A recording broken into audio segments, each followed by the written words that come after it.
Gita Farna. Saya Gita, apoteker yang bertugas di apotek ini. Ada yang bisa saya bantu? Selamat pagi.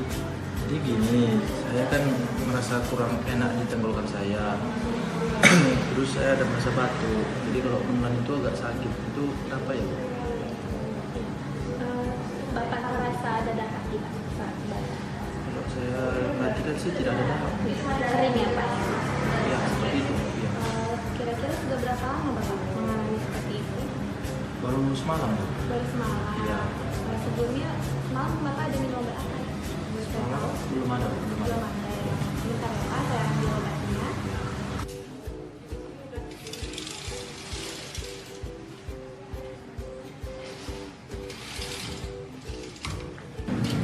Baik Pak, berdasarkan keluhan Bapak tadi, sepertinya Bapak terkena batuk kering gitu.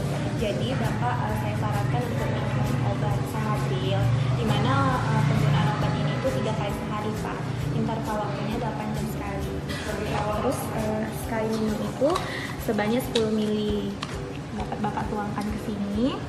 Ini ada 10 mili ya Pak. Ini 10 mili. Oh, iya. Ya, sekali minum 10 mili ya Pak ya. Sama 3 kali sehari ya Pak. Apakah Bapak sudah jelas? Jelas ya.